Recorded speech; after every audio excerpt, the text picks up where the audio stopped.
Pilkades ini menjamin adanya rotasi kepemimpinan di desa dalam melaksanakan pemerintahan tentunya. Pilkades sendiri memberikan kesempatan kepada warga desa untuk menjadi pemimpin di desanya, jika tentunya memenuhi persyaratan. Desa bicara. Desa bicara. Desa bicara. Desa bicara. Hai kawan-kawan, kembali lagi di channel YouTube Desa Bicara. Sambil ngopi. Hari ini beberapa kota dan kabupaten yang melaksanakan pemilu kada sudah melakukan pengundian nomor pemilu untuk para calon pemimpin di kabupaten atau di kotanya masing-masing. Bagaimana di kota dan kabupaten kawan-kawan? Semoga proses pemilu kada bisa lancar dan menerapkan protokol kesehatan yang juga ketat dan bertujuan untuk mencegah penyebaran pandemi dan COVID-19 di kabupaten atau maupun di desa kawan-kawan. Nah, berkaitan dengan pemilu ini merupakan bagian dari demokrasi.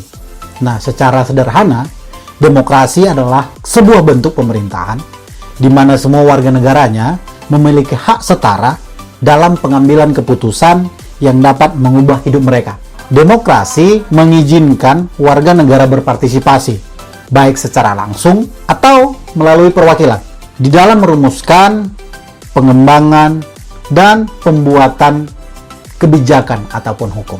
Demokrasi mencakup kondisi sosial, ekonomi, dan budaya yang memungkinkan adanya praktik kebebasan politik secara bebas dan setara. Demokrasi juga merupakan seperangkat gagasan dan prinsip tentang kebebasan beserta praktik dan prosedurnya. Demokrasi sendiri mengandung makna penghargaan terhadap harkat dan martabat manusia. Di kabupaten atau kota dalam tahun ini sedang melaksanakan prosesi pemilihan pilkada.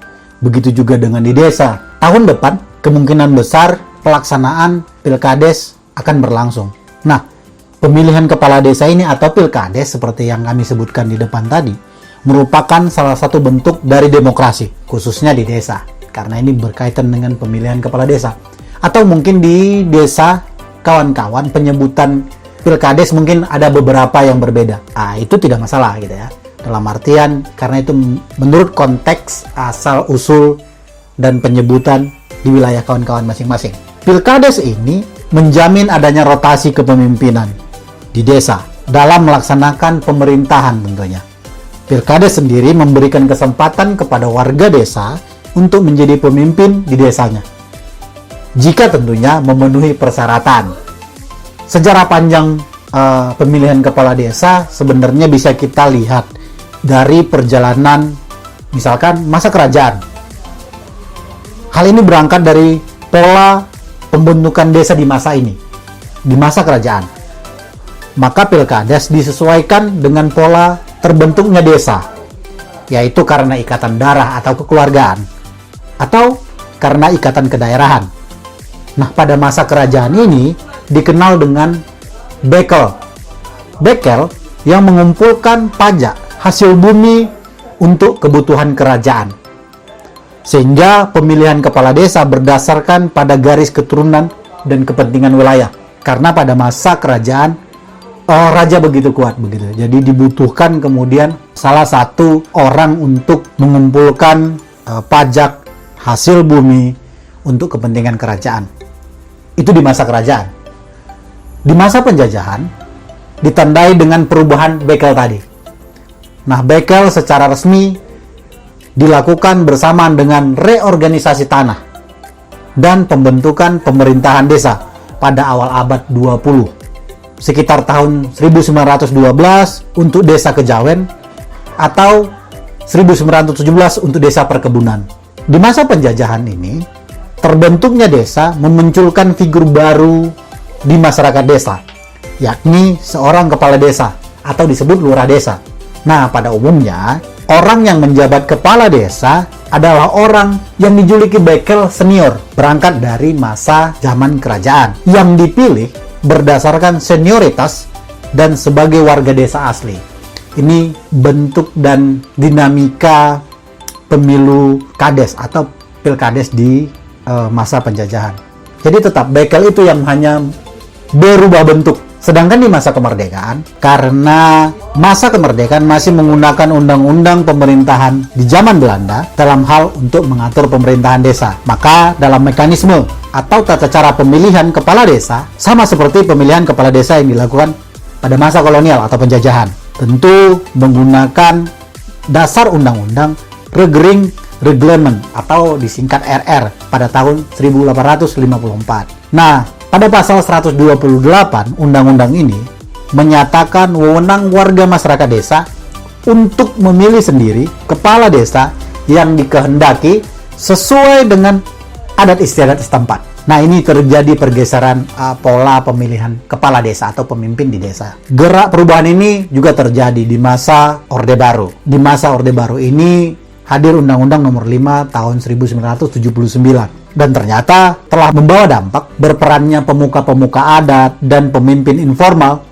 dalam mempengaruhi dan mengendalikan masyarakat dalam proses pemilihan kepala desa. Selain itu tentu lembaga-lembaga desa kepemimpinan informal tadi dapat mengarahkan dan mempengaruhi rakyat atau masyarakat dalam memilih kepala desa, termasuk menentukan orang tertentu yang akan menjadi kepala desa. Kita pahami bersama bahwasanya di masa Orde Baru, desa menjadi satu alat kekuatan penguasa saat itu. Sehingga untuk mengamankan kekuasaannya, maka pemilihan sampai ke level bawah harus dijaga, diatur, dan disesuaikan dengan kepentingan politik saat itu. Nah, pada masa reformasi, hadir kemudian Undang-Undang Nomor 22 Tahun 1999 tentang otonomi daerah yang di dalamnya tertuang yaitu pada pasal 93 sampai dengan 111 mengenai pemerintahan desa. Undang-undang ini memberikan angin segar, angin baik pada desa. Nah, pada tahun 1999 ini di dalam undang-undang ini juga dijelaskan bahwa untuk menjadi seorang kepala desa dengan cara dipilih secara langsung oleh penduduk desa dari calon yang memenuhi syarat dengan masa jabatan paling lama 10 tahun atau 2 kali masa jabatan. Nah, kita tahu bersama kemudian masa reformasi dari tahun 99 banyak pola dan perubahan yang cukup menarik di masa reformasi ini, termasuk di desa gitu. Termasuk pilkades. Nah, hadirnya Undang-Undang Desa, Undang-Undang Nomor 6 Tahun 2014 memberikan kekuatan tersendiri dan bahkan memberikan kewenangan yang cukup besar kepada desa, termasuk pemilihan kepala desa. Partisipasi masyarakat dan kepentingan masyarakat lebih terlihat dari undang-undang ini, termasuk dalam berdemokrasi, salah satunya melalui pilkades. Nah, tentu juga undang-undang ini juga merubah BPD. Dulu BPD merupakan Badan Perwakilan Desa, seperti DPR begitu, tapi dirubah menjadi Badan Permusyawaratan Desa.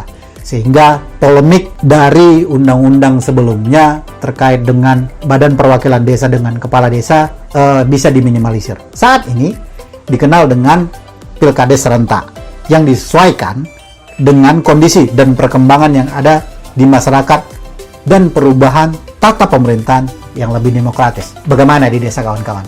Semoga upaya pelaksanaan pemilihan kepala desa secara langsung dan serentak di desa-desa di seluruh Indonesia bisa dilaksanakan walau dengan kondisi pandemi saat ini. Pilkada serentak pada tahun 2021 khususnya untuk pilkades merupakan salah satu tahun politik. Bahkan tahun ini 2020 banyak daerah-daerah kabupaten kota melakukan pilkada secara serentak karena pemilihan kepala desa juga tentu akan membawa imbas dari pemilihan kepala daerah yang akan kita laksanakan di Desember 2020 ini. Namun perkembangan situasi saat ini, kondisi, keadaan yang diakibatkan oleh krisis dan pandemi COVID-19 mengharuskan sebenarnya pemerintah pusat dalam tanda kutip mengkaji kembali apakah kemudian pelaksanaan pesta demokrasi baik itu pilkada maupun pilkades bisa kita tunda atau tetap kita laksanakan tapi dengan prosedur yang berbeda. Dalam hal ini tentu kita lebih fokus pada pilkades. Sebenarnya pada tanggal 24 Maret tahun 2020 Menteri Dalam Negeri sudah mengeluarkan surat yang ditujukan kepada kepala daerah di seluruh Indonesia Isi surat ini mengenai saran penundaan pelaksanaan pemilihan kepala desa serentak dan pemilihan kepala desa antar waktu. Tentunya surat dari Menteri Dalam Negeri ini merujuk pada upaya untuk pencegahan penyebaran COVID-19 tidak semakin menyebar di desa. Itu pertimbangannya. Nah, Kemendagri dalam suratnya menyarankan untuk mengambil langkah-langkah sebagai berikut. Pertama, menunda penyelenggaraan pemilihan kepala desa serentak maupun pemilihan kepala desa antar waktu sampai dengan dicabutnya penetapan status keadaan tertentu darurat bencana wabah penyakit akibat virus corona di Indonesia oleh pihak yang berwenang.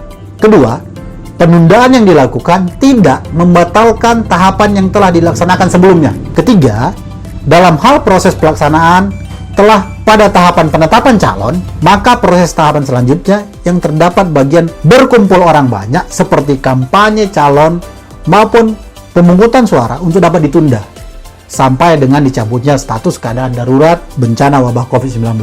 Keempat, berkaitan dengan protokol nasional penanggulangan bahaya COVID-19 agar yang berkaitan dengan kunjungan kerja pada kepala desa atau menerima kunjungan dari dan ke daerah lain ditangguhkan dengan waktu yang akan dikonfirmasikan kembali. Jadi 4 poin ini ada di dalam surat yang disampaikan oleh Menteri Dalam Negeri kepada kepala daerah di seluruh Indonesia.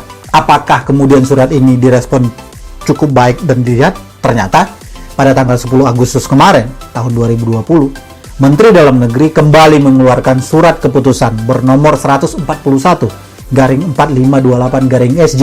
Surat ini kemudian ditujukan kepada seluruh kepala daerah di seluruh Indonesia untuk penundaan pilkada serentak di wilayahnya masing-masing. Nah, bagi kami Desa Bicara, kita kembali harus melihat dan mengupayakan secara bersama, baik pemerintah pusat, provinsi, daerah, maupun desa, untuk lebih kemudian concern dengan pencegahan dan penanggulangan penyebaran COVID-19 di desa. Hal ini harus terus dilakukan. Tetapi kemudian untuk tetap menjamin keberlanjutan tata kelola pemerintahan di desa khususnya, maka harus diupayakan jika harus tetap melaksanakan pilkades secara serentak, maka pilkades ini harus disesuaikan dengan kondisi dan protokol kesehatan yang cukup ketat. Bagaimana di desa kawan-kawan? Bagaimana upaya yang harus disiapkan oleh kawan-kawan pelaksana pemilihan kepala desa di desa kawan-kawan?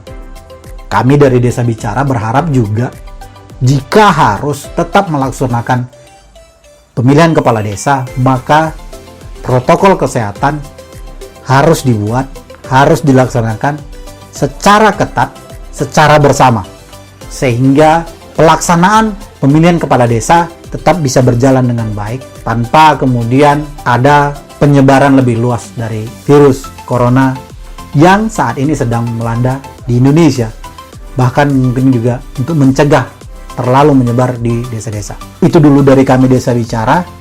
Sampai jumpa di video selanjutnya. Jangan lupa tetap ngopi kawan-kawan. Selalu sehat, maju terus. Desa untuk Indonesia.